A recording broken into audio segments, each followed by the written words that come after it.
Dan dalam proses mencapai KPI, kita akan banyak melakukan negosiasi ya. Dengan banyak kita melakukan negosiasi, seharusnya skill kita untuk bernegosiasi akan semakin bagus.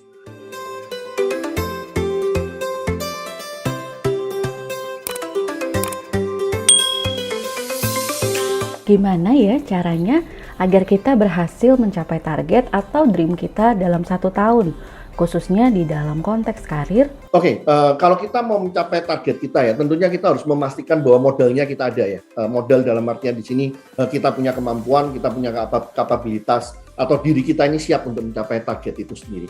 Nah, di sini muncul yang namanya target, biasanya kan sering disebut dengan KPI ya, Key Performance Indicator, itu yang namanya target. Sedangkan apa yang kita butuhkan dalam diri kita untuk berubah, berkembang, itu ada istilah yang namanya KDI, Key Development Indicator. Jadi ada KPI dan KDI. Dua-duanya ini sama-sama pentingnya. Kita membutuhkan KDI untuk memastikan kita bisa mencapai KPI. Dan dalam proses mencapai KPI, ada bagusnya kita juga berkembang, kita juga berubah, kita juga semakin maju. Nah, itu yang diistilahkan dengan KDI, Key Performance Indicator, bebareng dengan itu Key Development Indicator. Contohnya apa? Paling gampang, yang paling klasik lah, kita penjualan ya. KPI-nya adalah bagaimana kita mencapai target penjualan double sales, misalnya 100 juta di tahun ini di dalamnya. Nah, berarti pertanyaannya kan, untuk mencapai target penjualan 100 juta, kemampuan apa yang harus kita punya? Apa yang harus berubah dalam diri kita? Misalnya, kemampuannya bisa juga kita bicara tentang kemampuan untuk bernegosiasi di dalamnya. Nah, negosiasi itu adalah KDI-nya, Key Development Indicator. 100 juta itu adalah KPI-nya, pencapaian target sales. Nah, yang kita kerjakan dalam KDI adalah bagaimana kita belajar melakukan negosiasi kan di dalamnya, melakukan negosiasi lebih bagus daripada sebelumnya.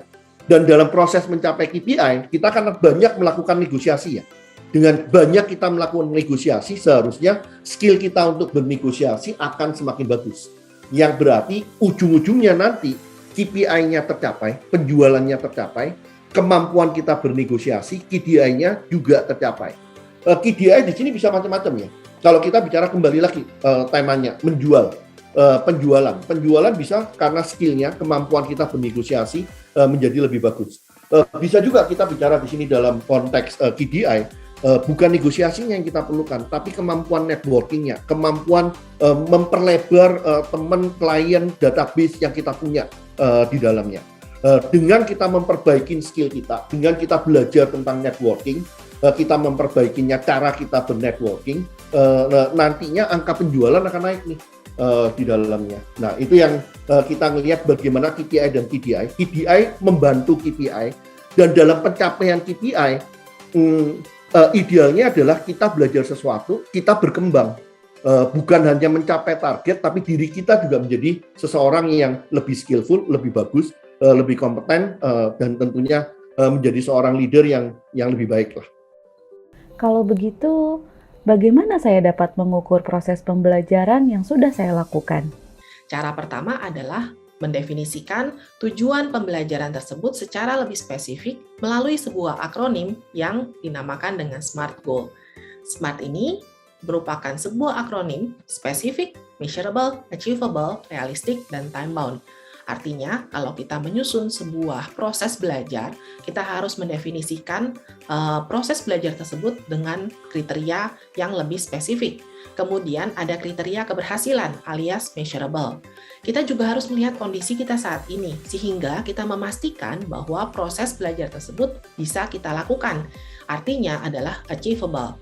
Kemudian kita juga melihat relevansi dari tujuan belajar dan proses pembelajaran dengan tujuan pribadi kita, baik jangka pendek maupun jangka panjang. Ini merupakan bagian dari realistik. Dan terakhir kita bicara mengenai time bound. Artinya adalah ada timeline, ada waktu durasi yang kita akan capai untuk bisa memastikan pembelajaran tersebut selesai. Cara kedua yang bisa Anda lakukan adalah memperhatikan sejauh apa target pembelajaran Anda. Di sini kita bisa melihat dalam 4 level. Level pertama adalah activity, kedua adalah knowledge, ketiga skill, dan keempat adalah impact. Nah, sekarang supaya lebih jelas kita bicara contoh ya. Yang pertama, misalnya Anda mau mengembangkan kompetensi kemampuan bernegosiasi. Kalau kita bicara di level yang paling dasar alias activity, maka kita bisa saja membuat rangkuman nih dari minimum 1 buku dalam 1 bulan dengan tema negosiasi. Atau activity lain yang bisa kita lakukan adalah menonton video YouTube 1 video per hari terkait metode teknik negosiasi. Itu adalah level activity alias level yang paling mendasar. Kalau kita mau naik level berikutnya sesuai dengan tujuan kita dalam belajar, kita bisa bicara di level knowledge. Misalnya, kita bisa membaca Harvard Business Review terkait dengan tema negosiasi. Atau kita juga bisa memahami, bukan hanya membaca. Misalnya kita memahami prinsip Think Win-Win dari 7 Habits dari Stephen Covey. Atau kita juga bisa memahami lebih dalam dengan cara mengajarkan kepada orang lain. Misalnya, kita mengajarkan 7 Rules of Negotiation kepada tim kita. Itu adalah level knowledge. Nah, kalau kita naik lagi berbicara mengenai skill, misalnya kita bicara mengenai kemampuan. Bagaimana kita mengimplementasikan pengetahuan yang tadi kita punya ke dalam sebuah skill yang ujungnya kita kuasai. Misalnya, kita bilang bahwa kita perlu mampu untuk implementasikan prinsip Think Win-Win dalam negosiasi dengan rekan kerja yang akan dilakukan dalam 3 bulan ke depan. Atau misalnya kita bicara bahwa kita akan mampu menggunakan 5 dari 7 rules of negotiation dengan partner kita dalam 6 bulan ke depan. Level berikutnya kita bicara mengenai impact. Misalnya kita mendefinisikan bahwa impact yang kita ingin dapatkan dari pengembangan kompetensi negosiasi adalah mendapatkan sebuah proyek yang dalam prosesnya Anda akan menerapkan prinsip Think Win-Win berdasarkan feedback dari pihak partner Anda. Lanjut ke contoh kedua. Kalau Anda mau mengekspos diri Anda lebih dalam, misalnya kita bicara mengenai develop networking. Exposure artinya adalah Anda mendapatkan jejaring yang lebih luas, kemudian juga pengalaman yang lebih banyak terkait dengan aktivitas exposure. Nah, kita bicara misalnya di level activity, level yang paling dasar. Misalnya, dalam situasi seperti ini, Anda ingin tetap berjejaring secara offline. Maka misalnya Anda bisa pergi ke dalam networking activities dan mendapatkan 10 kartu nama yang misalnya Anda targetkan adalah C-level. Atau misalnya Anda mau berjejaring melalui sosial media.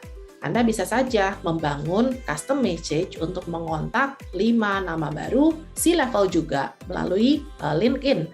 Dan Anda akan membangun custom message khusus untuk mereka supaya mereka mau menerima permintaan pertemanan Anda.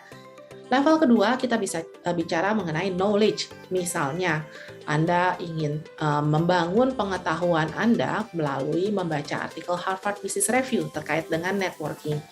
Atau bisa juga Anda ingin membangun knowledge Anda di level yang lebih aplikasi. Misalnya, kita bicara mengenai memahami tips dan trik terkait dengan networking. Bisa juga Anda lebih aplikatif lagi, misalnya mencari tahu bagaimana caranya memulai small talks via online dan offline dengan orang baru. Level berikutnya kita bicara mengenai skill.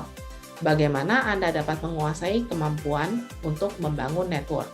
Misalnya, kita bicara mengenai mampu memulai small talks, minimum dengan 3 orang C-level di setiap acara networking. Atau kita juga bicara mengenai kemampuan untuk mengimplementasikan active listening skill ketika berjejaring. Level terakhir kita bicara mengenai impact.